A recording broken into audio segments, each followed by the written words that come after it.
Put on a video, all of you, Supreet, Ankit.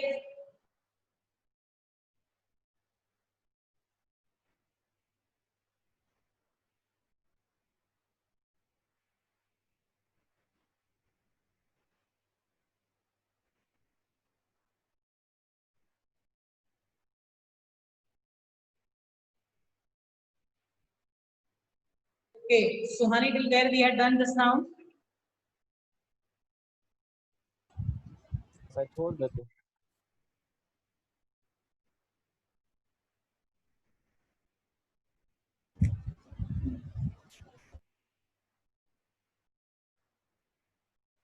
Suhani, he has gone somewhere. Kanishka Sharma, can you tell me till where we are done? Yes, Kanishka. Afzal Sheikh, you want to speak something?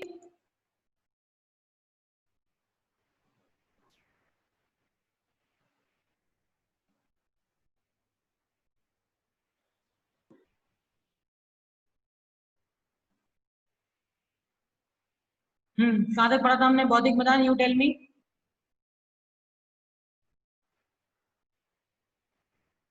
Baudik, unmute yourself quickly and tell, don't waste our time. Sorry, ma'am, we were doing about aristocrats. What? Yes, Swani? Aristocrats, ma'am. Second part, aristocrats. Aristocrats and the middle class. The topic is aristocrats and the middle class. Two groups were there, very prominent. One was the aristocrats, numerically small in number, and the other was large in number, but having no money. They were workers, but they were small. And a third class emerged. Kanishka Jain. Kanishka Jain. Which was the third class? A third class emerged.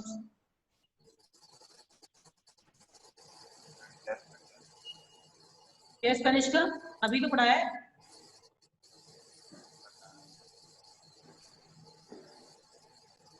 Vedansh, which was the third class? New middle class. Huh? Middle class, what kind of middle class?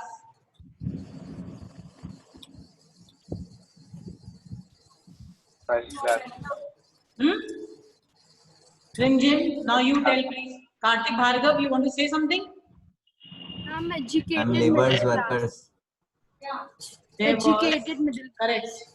Educated middle class had emerged. This middle class was a wealthy class. It became wealthy because it had earned money because of international trade. With wealth came education. With wealth came literacy. With wealth came understanding also. These are the people who used to speak. Here, Ashika and all, why are you making this sound? Unless, why do I have to mute you all? Can't you mute yourself or what? Who's this Rashika girl? You are sitting to enjoy yourself or what, children?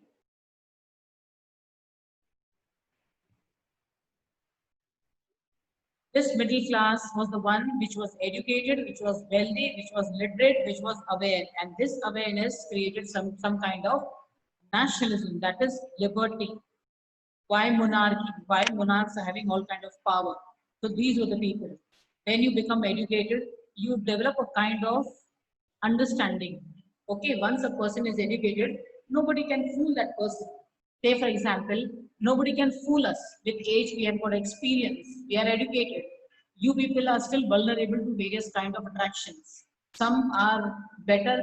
Generally, what we find is this, that in this country also what we find, those children who are intelligent, they have got a higher understanding of their mind. That is why it is very difficult to force them to follow any wrong path.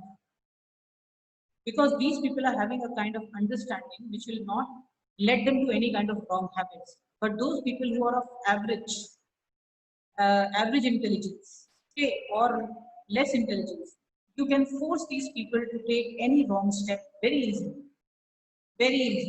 because they are vulnerable to all kind of attractions.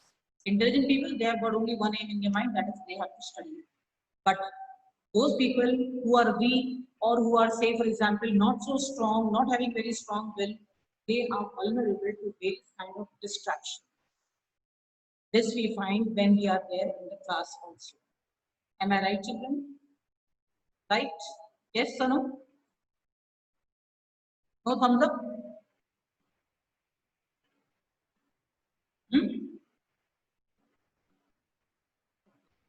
Vedansh, smiling, some joke is going on or what? Hadaun tere ko bhi?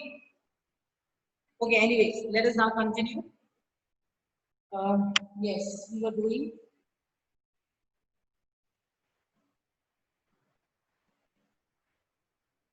Now we are going to talk about. We are now knowing this, that there was a whole range of people who used to talk of liberty, equality, freedom, this, that, and so on. Okay. So your next topic in your book is liberalism. That clear? Liberalism is a Latin word which is derived from liber, meaning free. You are going to study this in two sense. One is political sense and one is economic sense. In the political, in the political sense, liberalism stood for government by consent. The concept of government by consent means with our consent the government should be, and with our permission the government. What is this? End of autocracy. No autocracy. Okay, no aristocrat. Clerical privileges. Clerics, you all know clerics. Who are the clerics? Those people who are connected with church. And you all know that it's the first estate, second estate, and the third estate. The clergy used to enjoy a lot of power. Whatever they used to say, that was being accepted. That was being accepted. So all kind of clerical privileges, all kind of aristocratic privileges, it should come to an end. Then it also wanted constitution. Constitution with representative form of government and a parliament.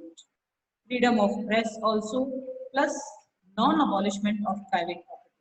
People should have the right to retain their property. However, politically they all were talking of different things, but they never talked of right to vote. That is, they never talked of universal adult franchise. In France also, we remember in French Revolution that everybody, in spite of independence, in spite of becoming a republic, it did not give a right to vote to each and everyone. Only people who used to pay the taxes, they used to get the right to vote. For a brief period, the Jacobin gave this right to vote, but again, when Napoleon came, he again removed this right to vote, and he reduced the status of women. That is, women were supposed to be brought up only under the care of their husbands or their fathers. That just so they never talked about universal franchise. This was all what they were demanding. Politically, liberalism stood for all these things. Let us see now economic sphere. We all know that economics means something connected to money, trade, commerce, and so on. Sakshi Pedri, just now only listen. Afterward, you can read the chapter 10 times. No problem. Just now listen. Okay. In the economic sphere, it meant abolition of state-imposed restrictions on the movement of goods and capital. They wanted free movement of goods as well as capital, as well as people from one place to another. What used to happen that I had told you all that Europe is a very small continent. Okay, from here, when you go to Europe, say for example, from here, if you go to Jaipur, you can enter into any country. This is the distance between two countries. From Germany, within 2 hours, you can go to France. From Germany, within 2 hours, you can go to Belgium and so on. Yet, yet, in spite of so much of nearness, each of these places have their own weights, own measurement, own system, everything. And a person who used to trade from one place to another, he had to pass through an innumerable custom union. Okay, this was considered as hindrance to trade as well as all kind of commerce. Napoleon took one step. Okay, Napoleon took one step, that is, out of innumerable principalities, uncountable principalities, he made a confederation of 39 states. Okay, but yet all these 39 states used to have their own weight, own measurement, and so on. Somewhere 1 meter was more, somewhere 1 meter was less.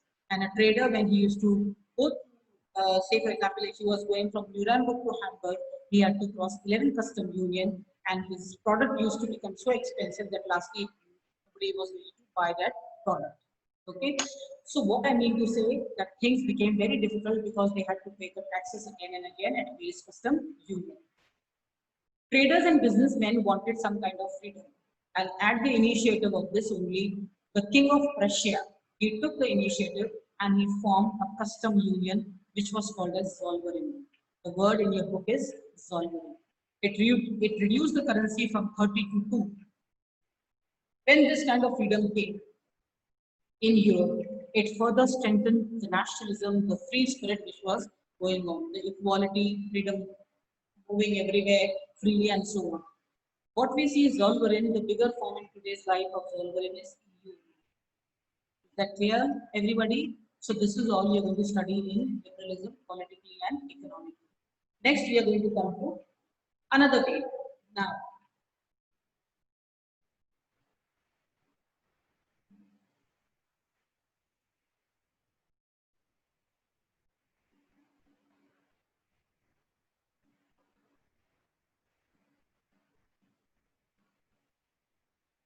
okay, all this was going on in Europe from the year 1804 to 18.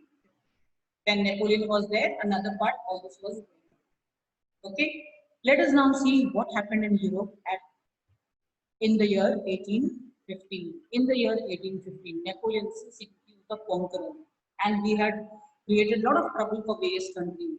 So four countries got together to defeat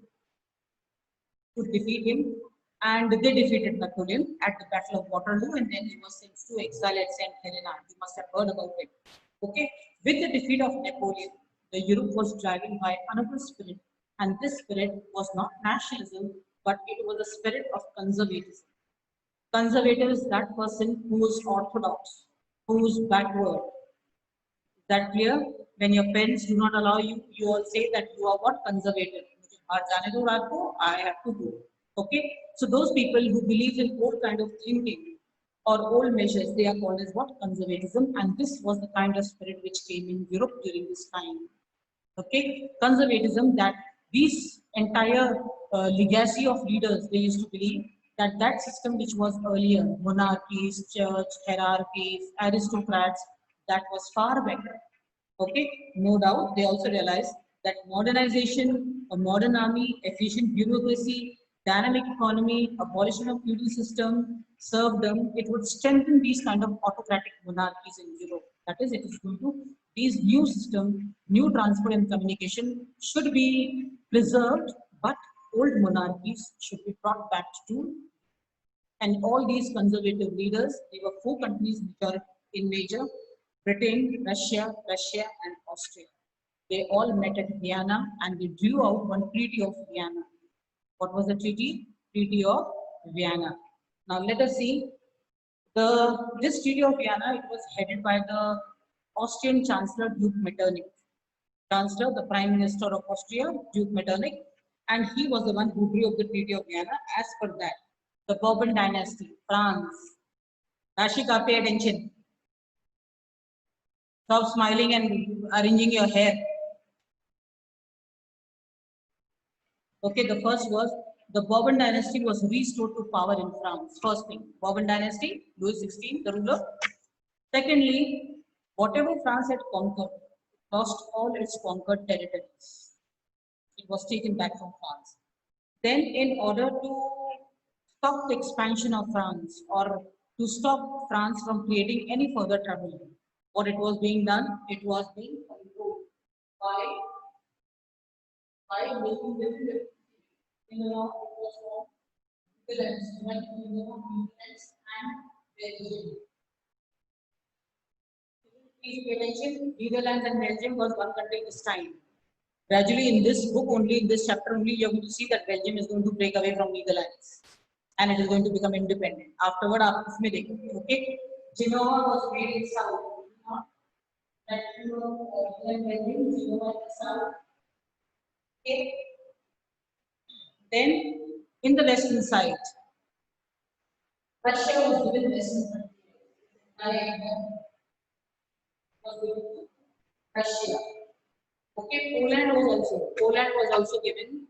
Poland was given to Russia. Half of Poland was given to Russia, and northern part of Italy. Italy was not a nation just now. No Italy was there. Remember, children, in the world, Italy in 1860.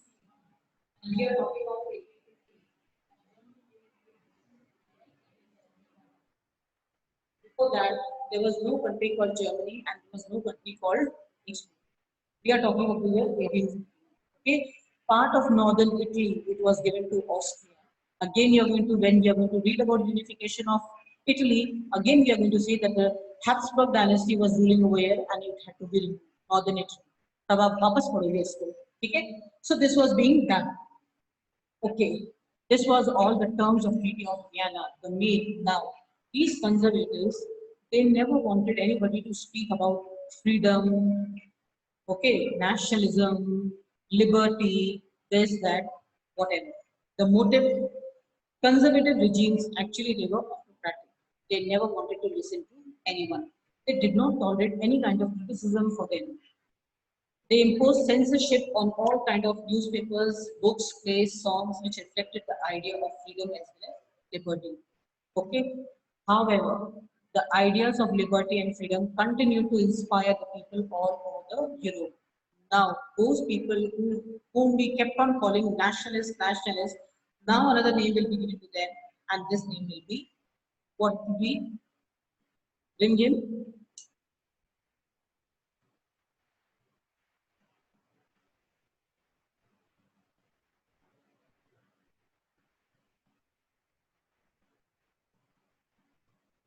Rim Jim?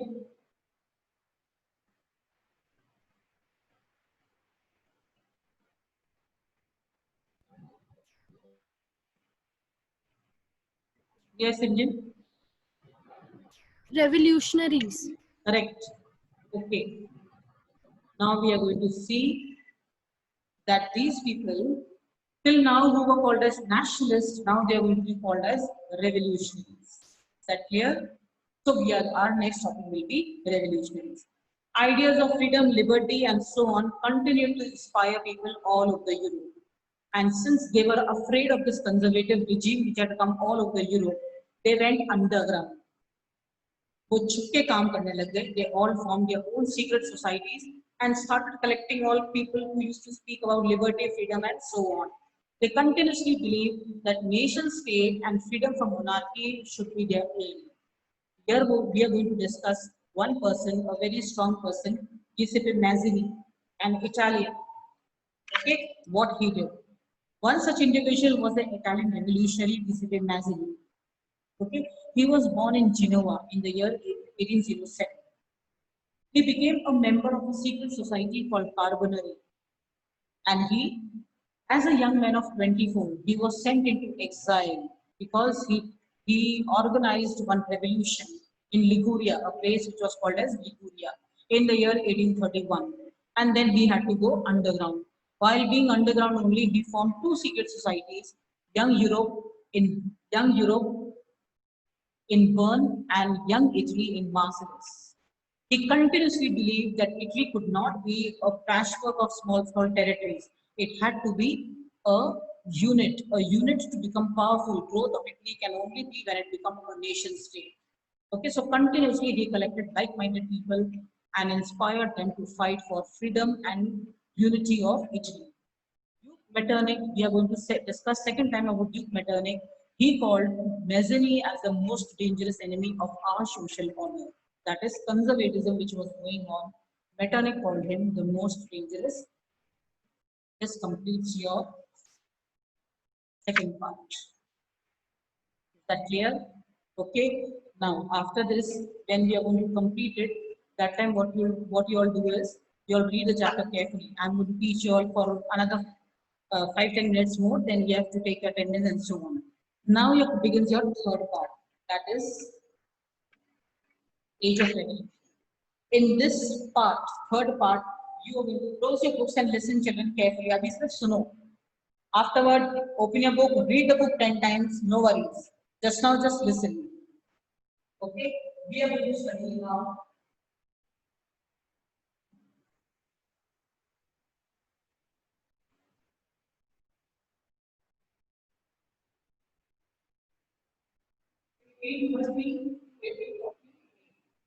Just now, 1850, 1830, conservatives. Study about from 1830 to 1848.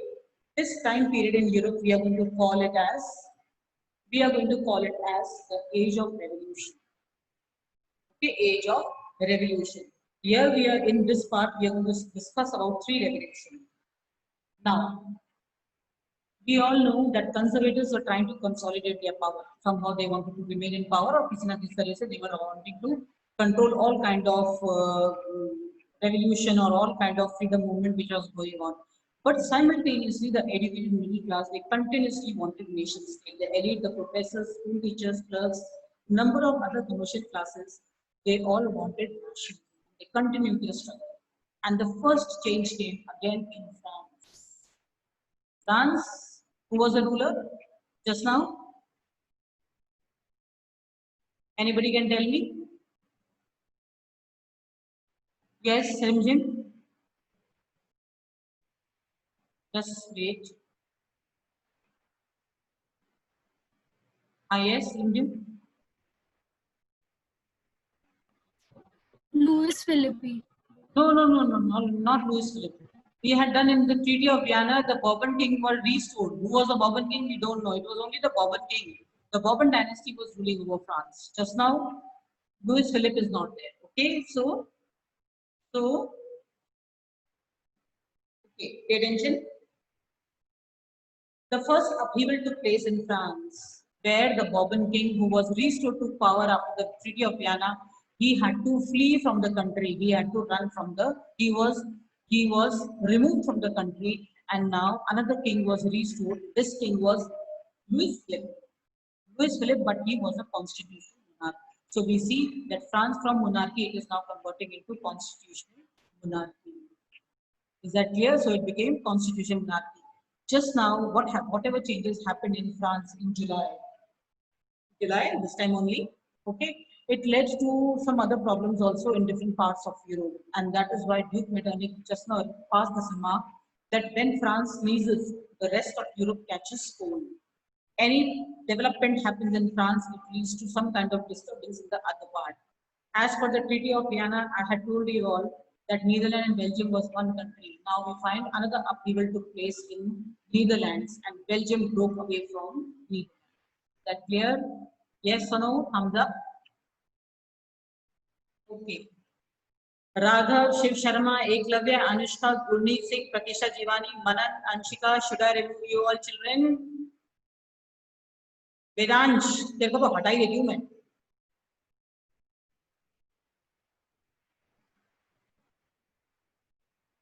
Okay, so he was yes, Belgium and Netherlands broke away and became an independent country. Okay, next is we are going to talk of another country, Greece. Greece was a part of Ottoman Empire. Who are the Ottomans? There is a show also about this Ottoman. Ottomans are actually Turkish people who are much more powerful, who are much more forward as compared to the Europeans at this time, somewhere in the 14th and 15th century. But now their power was declining, and Greece was under Ottoman Turks.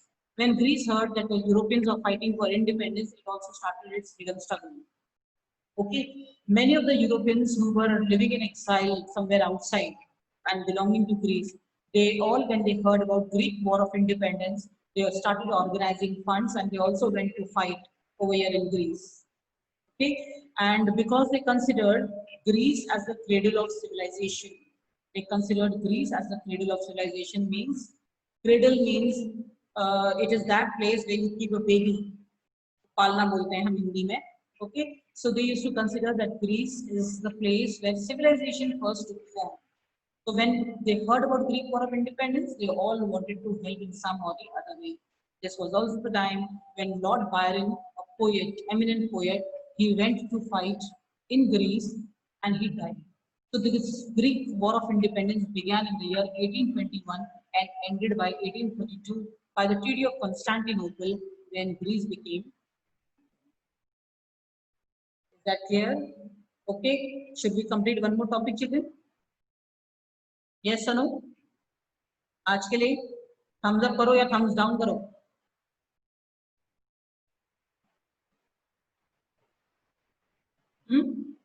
Shiv Sharma, Vedansh, no, Arpit, bore हो गया? Okay, till for today it is this much is okay. Okay, let me take your attendance.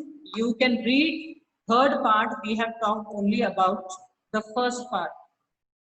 Okay, Age of Revolution, only the first page. After that, we are going to talk of romantic imagination, and nationalism. Okay, this we are going to talk in the next class. I think the next class is on Monday. Till that time, you read the chapter, complete your geography work. Is that clear, children?